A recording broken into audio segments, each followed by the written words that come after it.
आज की क्लास में हम करने वाले हैं क्लास 12th का चैप्टर नंबर 1 और चैप्टर नंबर 2, इन दोनों का रिवीजन। तो देखिए डिटेल में पूरा अभी तक आप पढ़ चुके होंगे, हमने पूरा सब कुछ इन दोनों ही चैप्टर को पूरा का पूरा डिटेल में कवर किया है।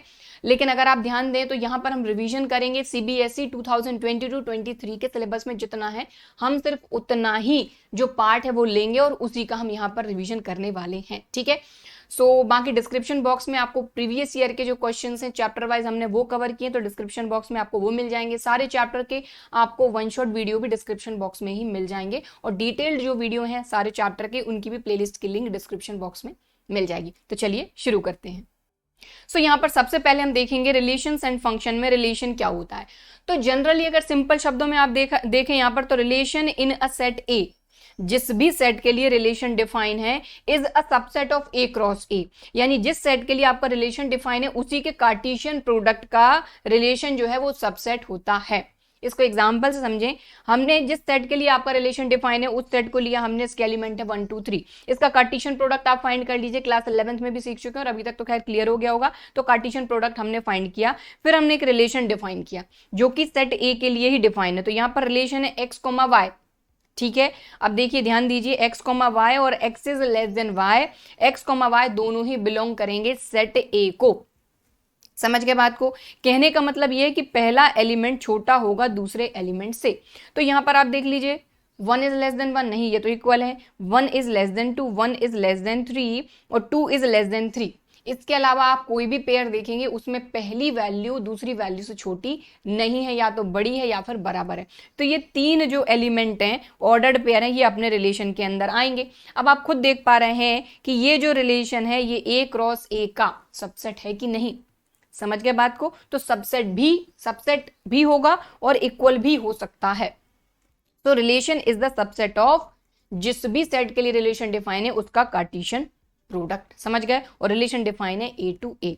ठीक है, तो ये इसका डोमेन था और ये इसका को डोमेन था। सिंपल, समझ गए? क्योंकि वैसे तो ए के लिए डिफाइन था, तो ए ही डोमेन और ए ही को डोमेन। ठीक है, आगे बढ़ेंगे। अब अपन बात करेंगे टाइप्स ऑफ रिलेशन की। तो टाइप्स ऑफ रिलेशन में सबसे पहले आता है एम्प्टी रिलेशन और यूनिवर्सल रिलेशन।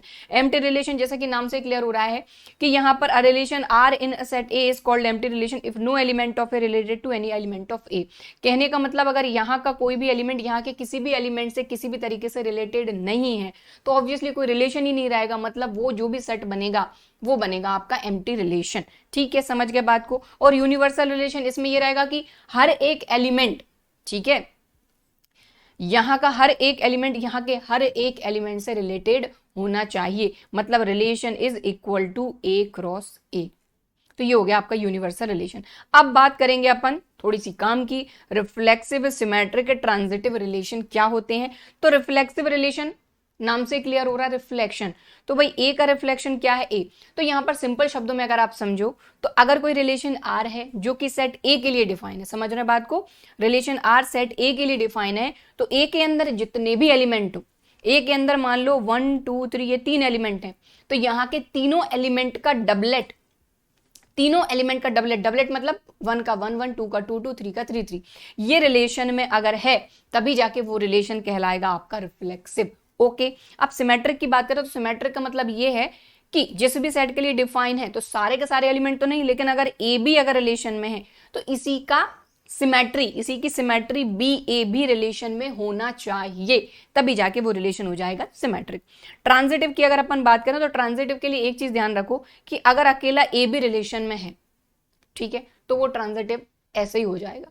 लेकिन अगर दूसरी चीज जो होनी चाहिए, जैसे ये बी पर एंड हो रहा है और दूसरा ऑर्डर पेयर बी से स्टार्ट हो रहा है, तो अगर ए बी रिलेशन में है और ये बी पे एंड हो रहा है, बी से स्टार्ट हो रहा है और बी सी भी रिलेशन में, तो ए सी भी बिलोंग करना चाहिए आर को, रिलेशन को, तभी जाके रिलेशन ट्रांजिटिव होगा। तो यहाँ पर ट्रांजिटिव की दो कंडीशन है। इस चीज का अगर आप ध्यान रखोगे तो ट्रांजिटिव में गलती नहीं करोगे, क्योंकि जनरली हम ट्रांजिटिव में ही कंफ्यूज रहते हैं, राइट?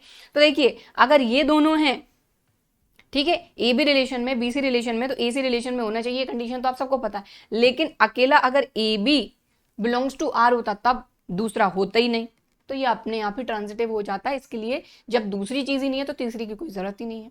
ओके, समझ गए? तो ये हो गया रिफ्लेक्सिव, सिमेट्रिक, ट्रांजिटिव का कॉन्सेप्ट। अब एग्जांपल करेंगे।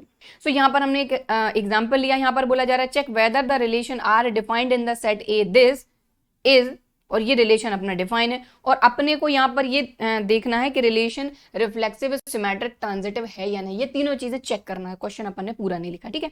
तो check whether the relation R is defined in the set A, this is और ये एज रिफ्लेक्सिव, सिमेट्रिक, ट्रांजिटिव, ये तीनों है कि नहीं। तो देखो इसको समझिए। रिफ्लेक्सिव की बात करें तो रिफ्लेक्सिव से पहले किस सेट के लिए डिफाइन है? सेट ए के लिए आपका रिलेशन डिफाइन है। ए के अंदर जो एलिमेंट है वो है 1 2 3 4 5 6, समझ गए बात को। और रिलेशन की अगर अपन बात करें तो ये क्या, x comma y such that y equal to x plus 1, मतलब x की जो भी वैल्यू रहेगी उसी में आप अगर 1 ऐड कर दोगे तो आपको y मिल जाएगा। और दोनों ही x और y किसको बिलोंग कर रहे हैं? अपने सेट A को ऑब्वियसली करेंगे, क्योंकि रिलेशन R जो है ये A पर ही डिफाइन है। रिलेशन R जो है इस सेट A पर ही डिफाइन है। तो सबसे पहले तो अपन रिलेशन को लिख लेते हैं, ठीक है, टेबुलर फॉर्म में। तो सबसे पहले देखो यहाँ पर क्या एलिमेंट है, 1 2 3 4 5 6। तो सबसे पहले हमने x की जगह पे लिया 1, इस x की जगह पे हमने लिया 1, समझ रहे बात को। इस x की जगह पे हमने 1 लिया तो y क्या हो जाएगा, 1 + 1, यहाँ पर 2 आ गया। अब हमने x2 लिया तो 2 + 1 y3 हो गया, ठीक है। फिर हमने 3 लिया तो 3 + 1 y4 हो गया। फिर हमने x4 लिया तो 4 + 1 y5 हो गया। फिर हमने x5 लिया तो 5 + 1 और ये 6 हो गया। अब 6 भी लेंगे तो 6 अगर हमने लिया तो 6 + 1 क्या हो जाएगा, 7। लेकिन आप ये जानते हैं कि x और y दोनों ही अपने a को बिलोंग कर रहे हैं, और जो 7 है ये a में आपको नहीं दिख रहा है, इसलिए इस ऑर्डर पेयर को यहाँ पर हम नहीं लेंगे। तो ये रिलेशन को हमने इस तरीके से लिख लिया। अब देखते हैं रिफ्लेक्सिव, सिमेट्रिक, ट्रांजिटिव। तो रिफ्लेक्सिव ये है कि नहीं, तो मैंने आपको क्या बताया था कि रिलेशन जिस सेट के लिए डिफाइन है उस सेट के सारे एलिमेंट एक भी नहीं छूटना चाहिए। एक भी छूटा तो यहाँ पर रिफ्लेक्सिव नहीं होगा। तो सारे के सारे एलिमेंट का डबलेट रिलेशन में होना चाहिए। अब आप रिलेशन को देखो, 1 का 1 1, 2 का 2 2, 3 का 3 3, 4 का 4 4, 5 का 5 5, 6 का 6 6 है क्या? एक का भी नहीं है। एक का भी होता तब भी नहीं, हमको तो सारे के सारे का डबलेट चाहिए था, जो कि यहाँ पर नहीं है। तो आपको एक रीजन दे सकते हैं कि since 1, 1 does not belongs to R, इसलिए जो रिलेशन है ये रिफ्लेक्सिव नहीं है, ठीक है। सिमेट्रिक की अगर अपन बात करें तो सिमेट्रिक के लिए क्या जरूरी है कि 1 2 रिलेशन में है तो इसका सिमेट्री 2 1 होना चाहिए। लेकिन आप देख रहे हैं कि 1 2 तो है, ठीक है, सारे के सारे एलिमेंट का देखना, 1 2 है लेकिन 2 1 नहीं है, ठीक। 2 3 है लेकिन इसका उल्टा 3 2 नहीं है। 3 4 है बट इसका 4 3 नहीं है, इसलिए 5 4 और 6 5 भी नहीं है, ठीक है। तो कहीं पर भी आपको सिमेट्री यहाँ पर देखने को नहीं मिलेगी। अगर एक भी एलिमेंट की सिमेट्री हमको नहीं मिलती है मतलब रिलेशन सिमेट्रिक नहीं है। तो यहाँ तो एक भी एलिमेंट है उसकी भी नहीं है। तो यहाँ पर हमको एक रीजन दे देंगे कि 1 2 बिलोंग्स टू आर, 1 2 रिलेशन में है, ऑब्वियसली आप देख पा रहे हैं, लेकिन इसकी सिमेट्री 2 1 जो है does not belongs to R, इसीलिए रिलेशन जो है ये सिमेट्रिक नहीं है। काम खत्म। अब ट्रांजिटिव की बात करेंगे तो ट्रांजिटिव में हम क्या देखते हैं कि कोई भी आपने ऑर्डर्ड पेयर देखा, अब वो एंड किस पे हो रहा है, 2 पर, तो 2 से स्टार्ट होने वाला अपने को ऑर्डर्ड पेयर देखना। तो आप 2 से स्टार्ट होने वाला देखो ये है, इसके अलावा तो और कोई नहीं है, ठीक है। तो हमने देखा कि 1 2 है, अगर 1 2 अकेला होता तो हमको ट्रांजिटिविटी चेक करने की जरूरत नहीं होती, ये अपने आप ही हो जाता, ठीक है। लेकिन 1 2 है और 2 से ये एंड हो रहा है, 2 से स्टार्ट हो रहा है, मतलब यहाँ पर ए बी है और बी सी है तो ए सी होना चाहिए, मतलब 1 3 होना चाहिए। और आप देखो यहाँ पर कहीं पर भी आपको 1 3 नहीं दिख रहा है, मतलब ये ट्रांजिटिव भी नहीं है। तो यहाँ लिख देंगे कि 1 2 belongs to R, 2 3 belongs to R, but 1 3 does not belongs to R, इसलिए ये ट्रांजिटिव नहीं है। तो रिफ्लेक्सिव, सिमेट्रिक, ट्रांजिटिव का कॉन्सेप्ट आई होप आपको क्लियर हो गया होगा। एक ईजी सा हमने एग्जाम्पल कर लिया ताकि आपको ये जो कॉन्सेप्ट है ये क्लियर हो जाए। आगे बढ़ते हैं। अब हम देखेंगे इक्विवेलेंस रिलेशन। तो इक्विवेलेंस रिलेशन क्या होता है? A relation R in a set A is said to be an equivalence relation if R is reflexive, symmetric, transitive. अगर कोई रिलेशन रिफ्लेक्सिव भी है, सिमेट्रिक भी है, ट्रांजिटिव भी है, तो वो रिलेशन क्या हो जाएगा आपका? Equivalence relation. समझ गए बात को? चलो अब इसी के लिए हमने एक एग्जांपल लिया है इक्विवेलेंस रिलेशन को, आप अच्छे से समझ जाएंगे। Show that the relation R is defined in a set A of all triangles. देखो अपने पास ये रिलेशन है कुछ सिमिलैरिटी का, लेकिन सेट ए जो है इस पर आपका रिलेशन डिफाइन है, और सेट ए जो है इसमें क्या है? ऑल ट्राइंगल्स, सारे के सारे जितने टाइप के ट्राइंगल होते हैं सारे के सारे ट्राइंगल सेट ए के अंदर हैं, और जो रिलेशन है ये इस सेट ए पर डिफाइन है ऑफ ऑल ट्राइंगल्स। समझ गए बात को, ठीक है। अब रिलेशन किस तरीके से डिफाइन है समझिए, क्योंकि रिलेशन की जो डेफिनेशन रहेगी उसी से बहुत सारी चीजें क्लियर होंगी कि रिलेशन किस टाइप का है, ठीक है। तो यहाँ पर T1, T2 यानी पहला ट्राइंगल दूसरा ट्राइंगल में रिलेशन होगा। क्या रिलेशन होगा कि T1 is similar to T2, similarity का रिलेशन है कि T1 और T2 अगर सिमिलर होंगे तभी वो रिलेशन में होंगे। इज एन इक्विवेलेंस रिलेशन, ये हमको शो करना है। तो इक्विवेलेंस रिलेशन शो करने के लिए रिफ्लेक्सिव, सिमेट्रिक, ट्रांजिटिव तीनों चीजें होनी चाहिए। तो सबसे पहले रिफ्लेक्सिव की बात करेंगे। तो देखिए रिफ्लेक्सिव के लिए क्या जरूरी होता है कि हर एक एलिमेंट जो है, जैसे कि यहाँ पर बहुत सारे ट्राइंगल हैं, T1, T2, T3, कई सारे ट्राइंगल हैं, ठीक है।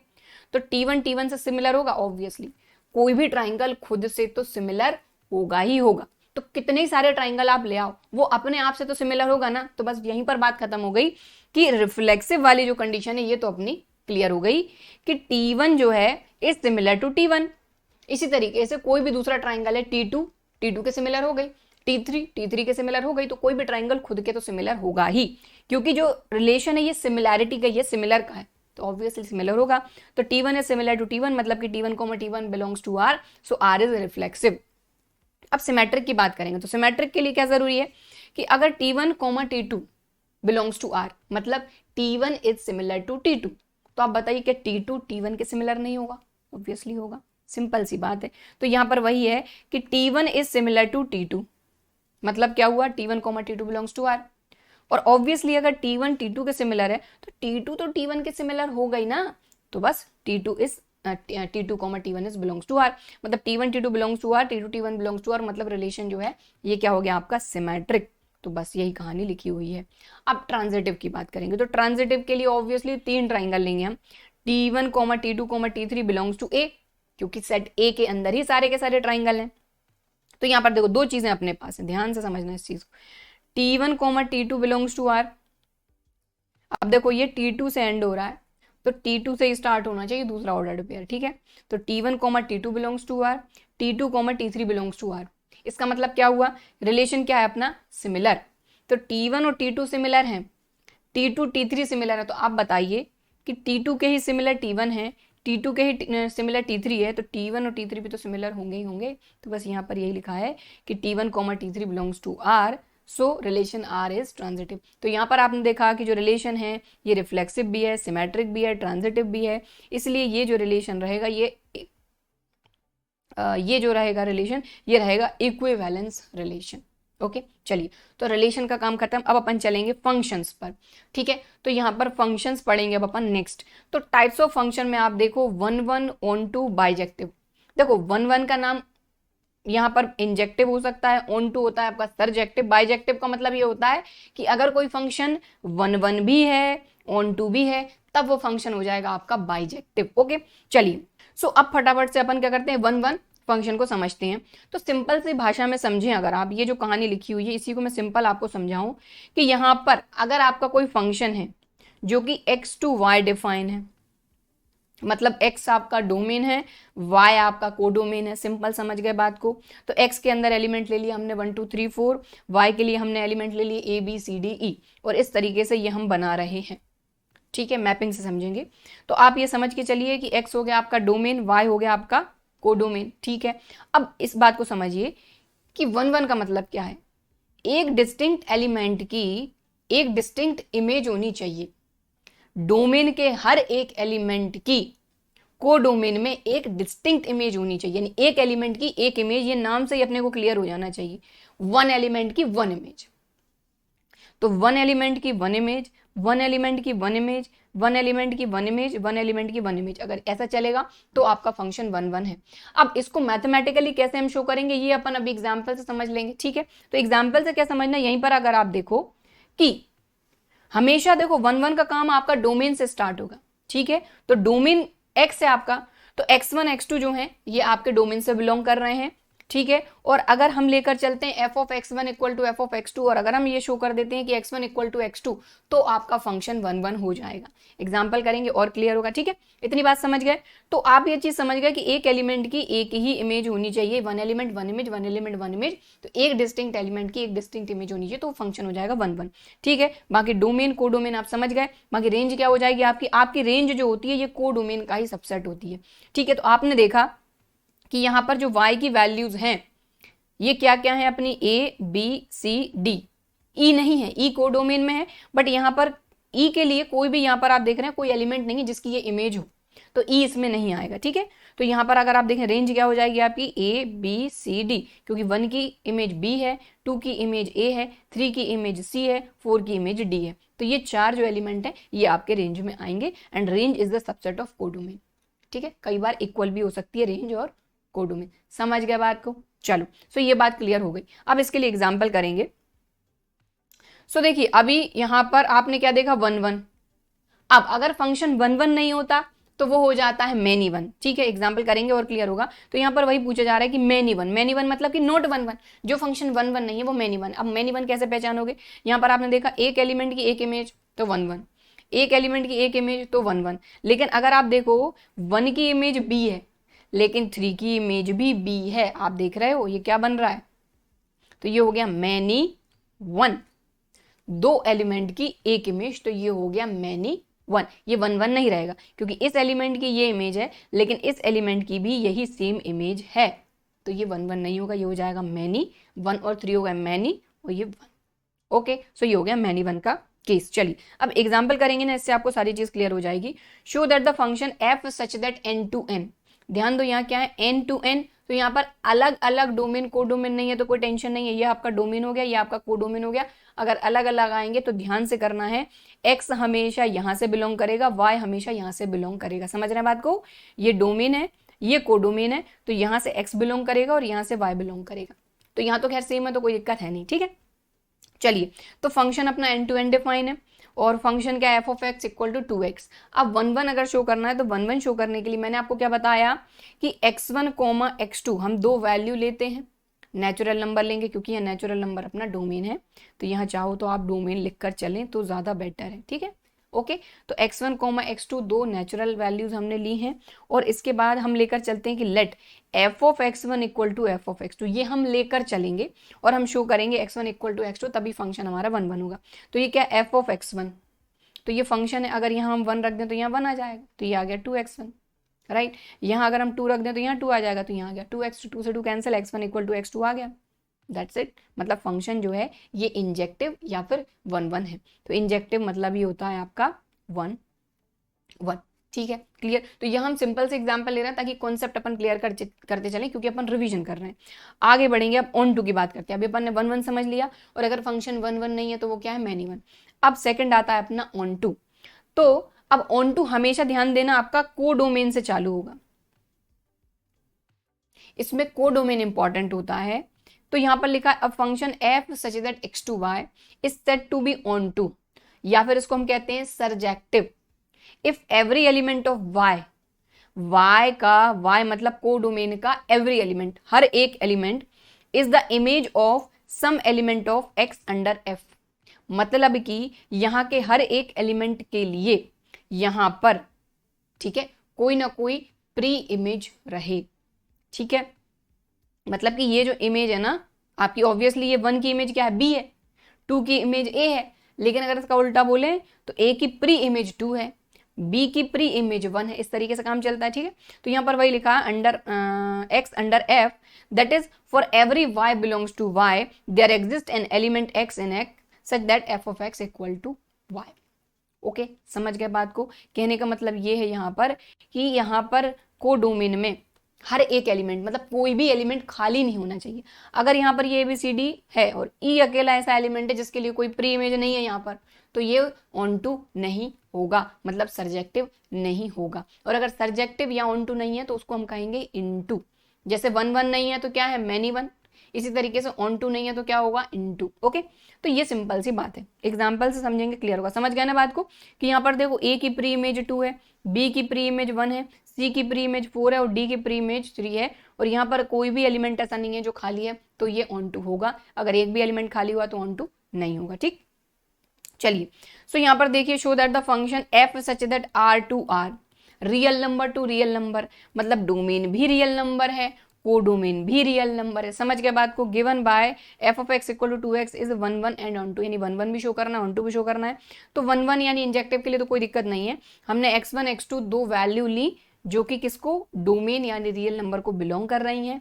लेकर हम चलेंगे अपना क्या, f of x one equal to f of x two. अब फंक्शन क्या है 2x, तो यहाँ हो जाएगा 2x1 या 2x2 कैंसिल होकर x1 इक्वल टू x2 आ जाएगा, तो फंक्शन जो है 1 1 हो गया। ऑन टू की बात करें तो देखो फंक्शन को 1 1 शो करना तो फिर भी कहीं ना कहीं थोड़ा सा आसान रहता है, लेकिन ऑन टू में थोड़ा ध्यान से काम करना होता है। को डोमेन से अपन काम करेंगे, ठीक है।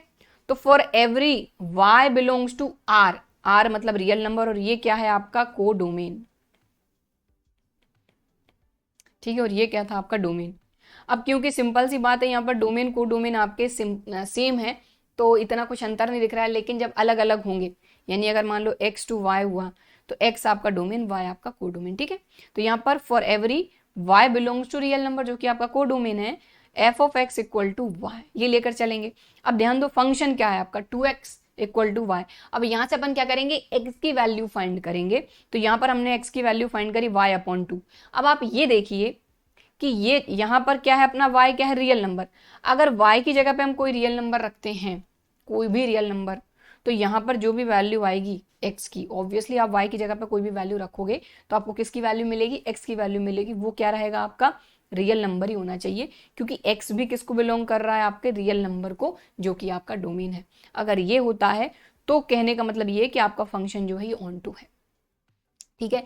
तो डिटेल वीडियो में हमने कई सारे क्वेश्चन किए, एक्सरसाइज के भी एक एक क्वेश्चन को हमने सॉल्व किया है, साथ ही हमने इसका वन शॉट जो है वो भी कवर किया, उसमें भी कई सारे क्वेश्चन किए और प्रीवियस ईयर के जो क्वेश्चन हैं वो भी हमने कवर किए हैं, ठीक है। तो यहाँ पर अगर आप देखो, अगर यह नेचुरल नंबर होता गलती से, ठीक है, तो ये ऑन टू नहीं होता। बट अगर यहाँ पर आप कोई भी रियल नंबर रखोगे तो x की जगह पे आपको एक रियल नंबर ही मिलेगा। इसलिए यहाँ पर for every y belongs to r there exist x belongs to r in domain, hence function is onto. ओके, समझ गए बात को। चलिए अब आगे समझेंगे हम बाइजेक्टिव। तो स्टार्टिंग में मैंने आपको बताया कि जो फंक्शन 1 1 भी रहा है, ऑन टू भी रहा है, उसको हम कहेंगे बाइजेक्टिव। ये जो एग्जाम्पल्स हैं इनसे अपन समझते हैं, जैसे कि ये अपना डोमेन है, ये को डोमेन है। ध्यान से समझिएगा, इस एलिमेंट की ये इमेज, इस एलिमेंट की ये इमेज, इस एलिमेंट की ये इमेज, इस एलिमेंट की ये इमेज, तो आप देख रहे हैं हर एक एलिमेंट की एक एक इमेज है, तो ये हो गया 1 1। ऑन टू आप देखो है ही नहीं, क्योंकि यहां पर को डोमेन में आप देख रहे हो 2 एलिमेंट खाली हैं, इनके लिए कोई प्री इमेज है ही नहीं, तो not onto, not onto मतलब इन टू, ठीक है। अब यहाँ पर देखो एक एलिमेंट की ये इमेज है और इसी एलिमेंट की ये सेम इमेज है, तो ये तो है ही नहीं 1 1, ये क्या है मैनी 1, 1 की भी इमेज भी है, 2 की भी इमेज भी है, तो ये क्या हो गया मैनी 1। और ये भी ऑन टू नहीं है, क्योंकि यहाँ पर फिर से आप देखो को डोमेन में ये जो ई और एफ है इसके लिए कोई प्री इमेज आपके डोमेन में नहीं है। यहाँ पर इसकी बात करेंगे तो क्लियर देखें, इस एलिमेंट की भी यही इमेज, तो ये भी क्या है आपका मैनी 1, 1 1 नहीं है। और यहाँ पर देखो ए के लिए भी इमेज है, बी के लिए भी प्री इमेज है, सी के लिए भी इमेज है, तो हमको इससे कोई मतलब नहीं मैनी 1 है कि 1 1 है, हमको तो सिर्फ प्री इमेज चाहिए। तो ए के लिए भले से 2 प्री इमेज है, उससे कोई दिक्कत नहीं है अपने को, बी की भी प्री इमेज है, सी की भी प्री इमेज है, तो ऑन टू तो रहेगा ही। बस यहाँ का कोई एलिमेंट खाली नहीं होना चाहिए, सबके लिए प्री इमेज डोमेन में होना चाहिए, तो वो ऑन टू रहेगा। यहाँ पर देखो एक एलिमेंट की एक इमेज, एक एलिमेंट की एक इमेज, एक एलिमेंट की एक इमेज, एक एलिमेंट की एक इमेज, मतलब 1 1 है, ठीक है। और इसकी प्री इमेज, इसकी प्री इमेज, इसकी प्री इमेज, इसकी प्री इमेज, मतलब कि को डोमेन में भी कोई एलिमेंट ऐसा नहीं है जिसकी प्री इमेज ना हो, तो ये ऑन टू भी है। तो जब फंक्शन आपका 1 1 भी है, ऑन टू भी है, तो ये क्या हो जाता है आपका बाइजेक्टिव। ओके, चलिए तो एक एग्जाम्पल इसके लिए अपन देखेंगे। तो यहाँ पर देखिए हमको बोला गया है चेक इंजेक्टिविटी एंड सर्जेक्टिविटी। तो जैसा कि मैंने आपको बताया इंजेक्टिव मतलब 1 1, सर्जेक्टिव मतलब ऑन टू, तो मतलब 1 1 और ऑन टू हमको चेक करना है फॉर द फॉलोइंग फंक्शन। तो यहाँ पर देखो फंक्शन आप देखोगे तो आप बोलोगे बिल्कुल सेम टू सेम फंक्शन है, लेकिन यहाँ पर डोमेन को डोमेन जो है ये अलग अलग हैं और इसी से फर्क पड़ता है। तो आप देखो फटाफट से इसको समझेंगे। सबसे पहले हम पहला वाला कर रहे हैं, natural number two natural number, मतलब डोमेन भी नेचुरल नंबर है, को डोमेन भी नेचुरल नंबर है, ठीक है। अब देखो सबसे पहले 1 1 के लिए यानी इंजेक्टिविटी चेक करेंगे, तो वही x1 x2 हमने 2 एलिमेंट लिए जो कि अपने डोमेन नेचुरल नंबर से बिलोंग कर रहे हैं। f of x1 equal to f of x2 अपन लेकर चल रहे हैं, तो फंक्शन क्या एक्स स्क्वायर, तो यहाँ हो जाएगा x1 स्क्वायर, यहाँ x2 स्क्वायर। अब सीधी सी बात है इसका स्क्वायर इधर जाकर रूट में जाएगा, रूट से बाहर आकर जो वैल्यू आती है वो प्लस माइनस में आती है, हमको पता है। लेकिन हमको ये भी पता है कि और x1 और x2 जो है ये नेचुरल नंबर है और नेचुरल नंबर नेगेटिव नहीं होते, इसलिए ये जो x2 है ये पॉजिटिव ही आएगा, क्योंकि x1 x2 क्या है नेचुरल नंबर। तो आप देख रहे हैं कि x1 x2 इक्वल है, इसलिए ये 1 1 है। समझ के बात को। अब इसके ऑन टू की बात करेंगे तो for every y belongs to natural number, natural number अपना कोडोमेन भी है, f of x equal to y, function अपना x square equal to y, x equal to ये रूट वाई। अब आप खुद देख रहे हैं कि रूट वाई, अब y में आप कोई भी नेचुरल नंबर डाल लो, y में कोई भी नेचुरल नंबर आप अपन डाल देंगे, लेकिन ये रूट तो अपना रहेगा ही रहेगा, ठीक है। तो कुछ वैल्यू ऐसी आएंगी जो कि नेचुरल नंबर नहीं रहेंगी, root y does not belongs to natural number, क्योंकि x तो अपना नेचुरल नंबर है ना, तो इसलिए ये जो फंक्शन है ये ऑन टू नहीं है, सर्जेक्टिव नहीं है। तो for every y belongs to natural number there does not exist x belongs to n, so f is not onto. तो फंक्शन 1 1 है बट ऑन टू नहीं है। अब जो दूसरी वाली कंडीशन है आपकी real number to real number, same function है अपना, तो इसको अपन देखते हैं। तो देखो real number to real number है, सेम टू सेम कहानी, यहाँ पर x1, x2 belongs to real number, क्योंकि यहाँ पर डोमेन रियल नंबर है। वही अपन f of x1 equal to f of x2 लेकर चलेंगे तो ये हो जाएगा x1 square x2 square, same कहानी, ये हो जाएगा रूट, लेकिन सीधी सी बात है रूट से बाहर आएगा तो ये हो जाएगा प्लस माइनस x2। और सीधी सी बात है कि x1 x2 अपने रियल नंबर है, और रियल नंबर अपने नेगेटिव भी होते हैं पॉजिटिव भी होती है, इसलिए यहाँ पर प्लस माइनस साइन आएगा, जिस वजह से ये इक्वल नहीं होंगे। x1 is not equal two plus minus x2, इसलिए फंक्शन जो है ये 1 1 नहीं है। तो आप देखें फंक्शन पूरा का पूरा सेम है, सिर्फ डोमेन चेंज होने से ये फंक्शन यहाँ पर रियल नंबर के कारण 1 1 नहीं है, और अगर यही नेचुरल नंबर था तो ये 1 1 था, ठीक है। अब ऑन टू की बात करेंगे यहाँ पर अपन, यानी सब्जेक्टिविटी। तो for every y belongs to real number f of x equal to y, function है अपना एक्स स्क्वायर और ये रूट y। तो यहाँ पर आप देखोगे कि y की जगह पे आप कोई भी रियल नंबर रखो। अब रियल नंबर आपके पॉजिटिव भी होते हैं नेगेटिव भी होते हैं, तो अगर मान लो नेगेटिव आपने कोई वैल्यू रख दी, जैसे ये मैंने आपको समझाया, तो सीधी सी बात है रूट के अंदर नेगेटिव वैल्यू अगर है तो वो रियल नंबर नहीं होते आपके, वो इमेजिनरी नंबर्स होते हैं, राइट। तो बस बात यही खत्म हो गई कि for every y belongs to real number there does not exist x equal to minus root two. भाई इसकी जगह पे आपने -2 रख दिया, y क्या है आपका रियल नंबर नेगेटिव होता है, तो आप बताइए कि x की वैल्यू आ गई √2, लेकिन x है क्या रियल नंबर, तो ये क्या रियल नंबर है, बिल्कुल नहीं, इसलिए ये ऑन टू नहीं है। ओके ठीक है। सो यहाँ पर हमने relations and functions chapter number 1 का कंप्लीट रिवीजन कर चुके हैं। अब जो नेक्स्ट चैप्टर है वो है आपका chapter number 2 inverse trigonometric function. तो चलिए उसका रिवीजन करते हैं। तो यहाँ पर नेक्स्ट चैप्टर हमारा chapter number 2 inverse trigonometric function. तो देखिए वैसे तो इस चैप्टर की अगर अपन बात करें तो वैसे ही अगर देखा जाए तो एनसीईआरटी के हिसाब से एक्सरसाइज 2.1 और 2.2 ये दो ही एक्सरसाइज थी, बाकी एग्जाम्पल्स मिसलिनियस ये सारी चीजें थी। बट अभी 2022-23 के सिलेबस में अगर देखा जाए तो सीबीएसई ने जो एक्सरसाइज 2.1 है ना, यानी प्रिंसिपल वैल्यू ब्रांच वाले जो क्वेश्चन है ना, बस उन्हीं तक इन चीजों को सीमित कर दिया गया है, कुछ चीजें कट हो गई हैं, ठीक है। तो हम सिर्फ सिलेबस के अकॉर्डिंग जो चीजें हैं सिर्फ उन्हीं को कवर करेंगे, राइट। चलिए तो शुरू करते हैं। सो यहाँ पर सबसे पहली चीज तो यही प्रिंसिपल वैल्यू ब्रांच जो है ये आपको पूरी तरीके से क्लियर होनी चाहिए, क्योंकि इसके बिना आप ये समझ लीजिए आपका चैप्टर कुछ भी नहीं, ये चीज क्लियर नहीं है तो कुछ भी क्लियर नहीं है, ठीक है। तो sine inverse, cos inverse, tan inverse, cosec, sec और कॉट इनवर्स, इन सभी के डोमेन को डोमेन आपको पता होने चाहिए, ओके ठीक है। सो ये क्लियर होनी चाहिए। बाकी डिटेल वीडियो में अपन ने इन सारी चीजों को डिराइव किया है, बहुत डिटेल में पढ़ा है, लेकिन डिटेल में पढ़ने का टाइम अब नहीं है, राइट। चलिए सो सबसे पहली चीज तो प्रिंसिपल वैल्यू ब्रांच क्लियर होनी चाहिए। दूसरी चीज ट्रिग्नोमेट्रिक क्वाड्रेंट। तो ट्रिग्नोमेट्रिक क्वाड्रेंट के लिए मैंने पहले भी अलग से एक वीडियो बनाया था, क्लास 11th में भी हमने पढ़ाया और क्लास 12th में भी पढ़ाया, और अभी भी हल्का फुल्का अपन देख लेते हैं कि फर्स्ट क्वाड्रेंट में सारे के सारे ट्रिग्नोमेट्रिक रेशियोज पॉजिटिव, सेकंड में साइन और उसका रेसिप्रोकल कॉसेक पॉजिटिव, थर्ड में टेन और उसका रेसिप्रोकल कॉट पॉजिटिव, फोर्थ में कॉस और उसका रेसिप्रोकल सेक पॉजिटिव। बाकी यहाँ पर ये क्या होता है अपना, अपने को पता है, ये अपना π/2 होता है, ये अपना पाई होता है, ये अपना 3π/2 होता है, ये अपना 2π और यही अपना 0 भी होता है, ठीक है।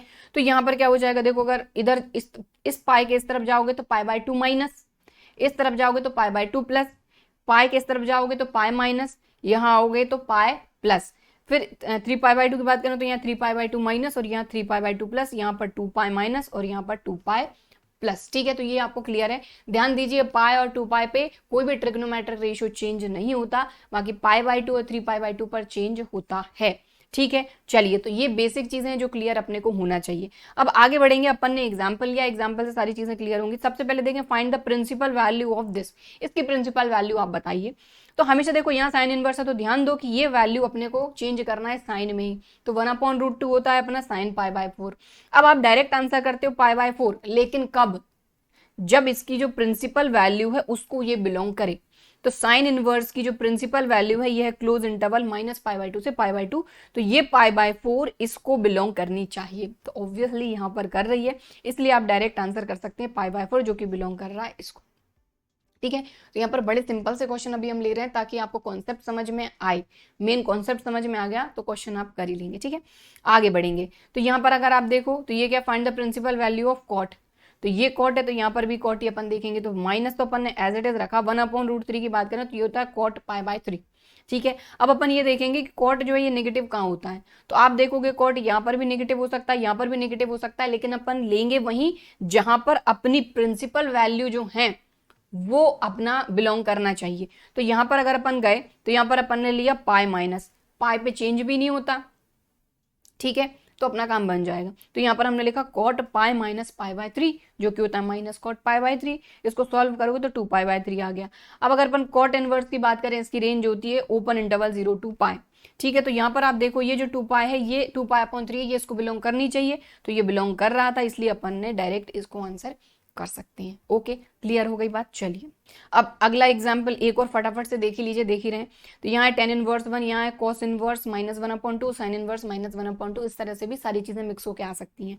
तो यहाँ पर ये tan इनवर्स है तो यहाँ पर tan की वैल्यू अपन लिखेंगे, ये होता है tan π/4 लिख लिया। यहाँ cos इनवर्स है तो यहाँ cos की वैल्यू लिखेंगे, तो माइनस तो आप एज इट इज रहने दो, ये होता है आपका cos π/3। ठीक है, यहाँ पर भी माइनस एज इट इज रहने दो, ये होता है sin π/6, पहली चीज। ठीक है, अब यहां पर अगर अपन आएंगे tan π/4 तो अपने को ये देखना है कि ये वैल्यू इसके प्रिंसिपल वैल्यूज में बिलोंग कर रही है या नहीं। तो आप डायरेक्ट π/4 आंसर कर सकते हो। तो बिल्कुल अगर tan की आप प्रिंसिपल वैल्यूज देखो तो इसमें π/4 बिलोंग कर रहा है, तो इसका काम तो खत्म हो गया tan का। ठीक है, लेकिन आखिर तक अपन इसको एज इट इज लेते चलिए।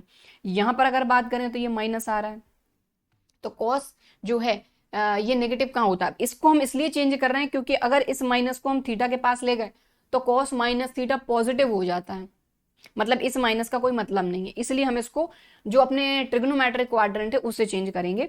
तो cos 180 माइनस थीटा होता है माइनस cos थीटा। ठीक है, तो इसको हमने चेंज कर लिया और इसको सॉल्व कर लेंगे तो ये हो जाएगा 3π माइनस पाई, ये हो जाएगा 2π/3। यहाँ की अगर बात करें तो ये हो जाएगा साइन के अंदर हम थीटा के अंदर ले जाएंगे क्योंकि sine minus theta minus sine theta ही होता है, तो ये साइन -π/6 और साइन -π/6। अब तीनों की प्रिंसिपल वैल्यू ब्रांच जो है, जैसे tan इनवर्स x की बात करें तो ये open interval -π/2 to π/2, cos inverse की बात करें तो close interval 0 to π, sine inverse की बात करें तो -π/2 to π/2 क्लोज इंटरवल। तो ये वैल्यू उसको बिलोंग करनी चाहिए, ऑब्वियसली कर रही है। ये वैल्यू उसको बिलोंग करनी चाहिए, बिल्कुल कर रही है। और ये वैल्यू जो है इधर बिलोंग करनी चाहिए, तो कर रही है। तो डायरेक्ट आप आंसर करेंगे π/4 2π/3 -π/6। ओके, और इसको सॉल्व करेंगे तो ये आ जाएगा 3π/4। ठीक है, ओके। तो प्रिंसिपल वैल्यू ब्रांच जो है, जो प्रिंसिपल वैल्यूज हैं वो आपको क्लियर होनी चाहिए इस चैप्टर। ओके, अब यहाँ पर एक एग्जाम्पल और करेंगे हम, find the value of the following. इसकी वैल्यू फाइंड करना है और इसकी वैल्यू फाइंड करना है। तो आप एक चीज ध्यान दें कि ये जो 13π/6 है ये cos इनवर्स की रेंज में नहीं आ रहा है, मतलब ऑब्वियसली इसको हमको सॉल्व करना होगा। तो देखिए ये क्या है 13π/6 और 6 से अगर आप इसमें डिवाइड करो तो 6 2 12 आ रहा है, मतलब 12 प्लस समथिंग करके हम इसको ब्रेक कर सकते हैं। तो हमने वही किया, हमने 13π को लिख लिया 12π + π/6। अब इसको हमने स्प्लिट कर दिया, 12π के साथ 6 अलग, पाई के साथ 6 अलग, ये हो गया 6 2 12, तो ये आ गया 2π + π/6। 2π + π/6 यानी कि 2π + थीटा, तो ये हो जाएगा cos π/6। ठीक है, और ये जो π/6 है ये ऑब्वियसली cos इनवर्स की रेंज में आ रहा है, इसलिए ये π/6 हो जाएगा आपका आंसर। तो ऐसे भी अपने को चेंज करना पड़ सकता है। अब इसी का जो दूसरा पार्ट है ये अपन लेकर चलेंगे यहाँ पर, tan इनवर्स 10 7π/6।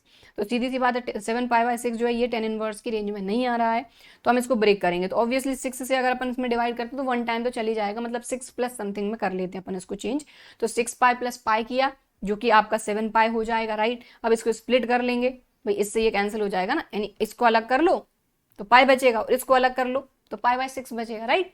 ठीक है, अब tan π + θ ये हो जाएगा आपका tan π/6।